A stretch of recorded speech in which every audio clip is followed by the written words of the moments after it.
Irons-nous sur Mars grâce à notre microbiote intestinal?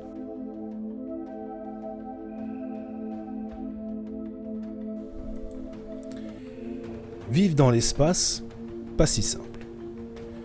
Ce n'est plus de la science-fiction. Un jour, c'est sûr, l'homme ira sur Mars. Mais c'est oublier que l'espace est un milieu hostile. Vieillissement accéléré, atrophie musculaire, lésion de l'ADN, sous l'effet de l'apesanteur et des rayons cosmiques, le corps humain se dégrade et vite. Sans compter le stress d'être si loin de tout pendant si longtemps. La prise de conscience est récente. Elle est cruciale. Au moment où le grand rêve semble enfin à portée de main, voici que le principal défi se révèle être le rêveur lui-même. Irons-nous sur Mars grâce à notre microbiote intestinal? Les astronautes n'ont pas la vie facile dans l'espace et la dégradation de leur santé est aujourd'hui un frein aux explorations longue distance.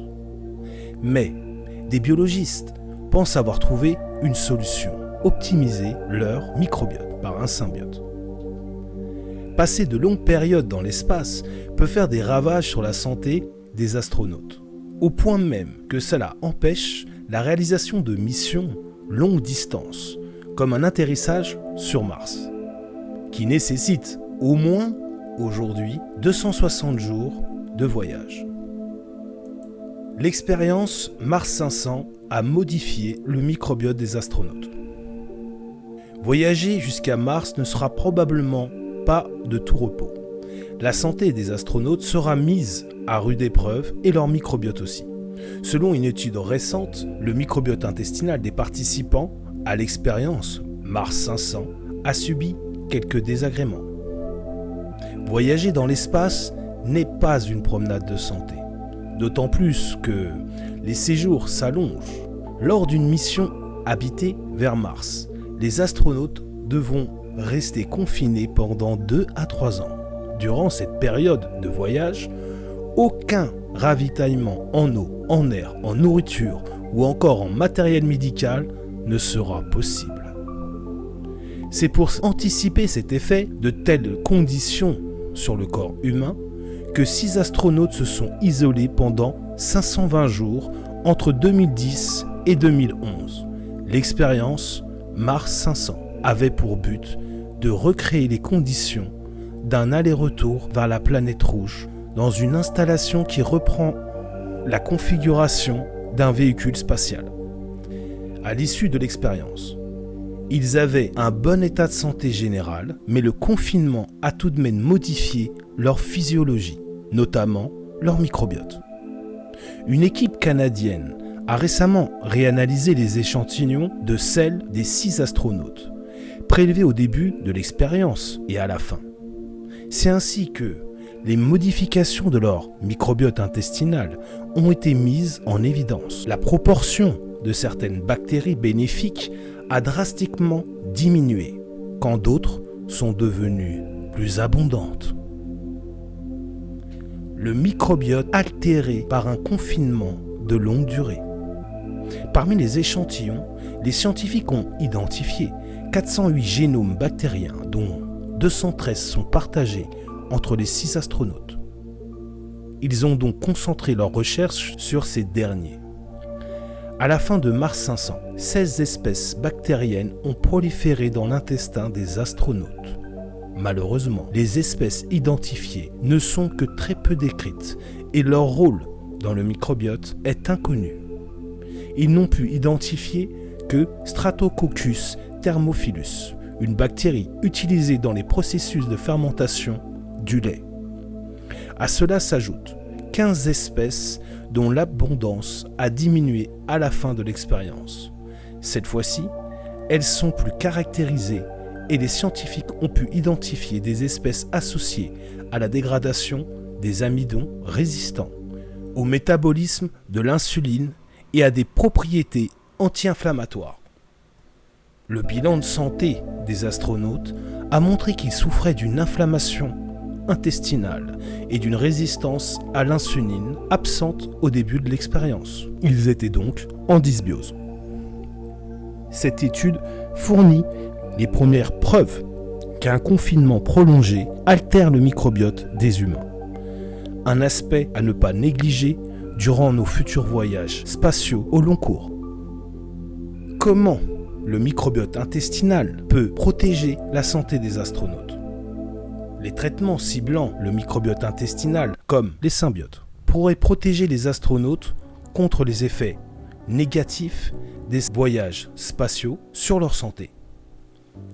Alors qu'on estime qu'un premier voyage sur Mars sera possible d'ici 2035, construire une navette spatiale qui conduira sains et saufs les astronautes jusqu'à la planète rouge n'est pas le seul défi que devront relever les scientifiques. En effet, les longues périodes passées dans l'espace peuvent avoir des effets néfastes sur la santé des voyageurs, affectant leur métabolisme, la santé de leurs os et muscles, leur santé gastro-intestinale et leur immunité et leur santé mentale. Des chercheurs ont peut-être trouvé comment protéger les astronautes des effets que pourraient avoir les longues missions spatiales sur leur santé. Dans un article publié dans la revue Frontiers in Physiology, ils expliquent que les microbes et bactéries intestinales pourraient protéger les voyageurs des rigueurs du voyage spatial en consommant régulièrement un symbiote. Un risque d'inflammation intestinale.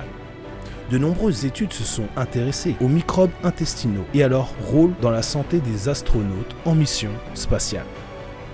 La professeure Silvia Turoni de l'Université de Bologne, Italie, et la professeure Martina R de l'Université de Bonn en Allemagne ont passé au crible ces différents travaux pour en proposer une synthèse.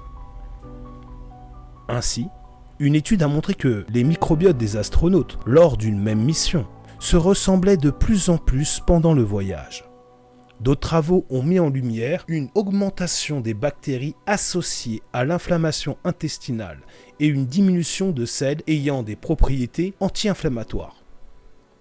Les changements dans le microbiote sont susceptibles d'entraîner la rupture de la relation équilibrée et complexe entre le microbiote et leur hôte humain, un risque de dysbiose avec des répercussions potentielles graves sur la fonctionnalité des systèmes corporels, explique Silvia Turoni. Il est cependant possible d'inverser cette tendance grâce à la prise de traitements microbiens pendant la mission spatiale. La littérature suggère que les autres mesures nutritionnelles basées sur les prébiotiques et les probiotiques, mais surtout les symbiotes, sont très prometteuses pour protéger les voyageurs de l'espace, poursuit la chercheuse. Repas équilibrés et traitements individualisés. En quoi consisteraient ces traitements microbiens? D'après la chercheuse, ils pourraient simplement être des repas nutritionnellement équilibrés, avec beaucoup de fibres pour stimuler le métabolisme microbien dans l'intestin, mais surtout une prise régulière de micro-organismes. D'autres options pourraient être plus ciblées, notamment les suppléments microbiens, comme les bactéries qui sécrètent des substances stimulant le système immunitaire ou celles qui synthétisent les vitamines nécessaires à la croissance osseuse. S'il existe une grande variété de probiotiques pour protéger les astronautes des problèmes spécifiques qu'ils pourraient rencontrer dans l'espace, il reste cependant à déterminer quels seraient les traitements les plus efficaces et comment les utiliser au mieux pour chaque membre des missions spatiales. Le bien-être du microbiote intestinal des voyageurs de l'espace devrait être l'un des principaux objectifs des missions exploratoires de longue durée, estime Martina R, pour assurer le succès de la mission. Nous ne devons pas négliger la myriade de micro-organismes qui résident dans notre tube digestif et nous assurer qu'ils sont en équilibre. Donc vous comprenez bien l'intérêt d'une stratégie par un écosystème de micro-organismes qu'on nomme un symbiote, ou à l'intérieur de ce microbiome qu'on peut contenir dans l'association des microbiotes dans des bouteilles, vous trouvez la nourriture et toute une diversité microbienne. Parce que c'est dans cet équilibre que réside leur résilience, leur pertinence et surtout leur efficience. Oseras-tu la symbiose ?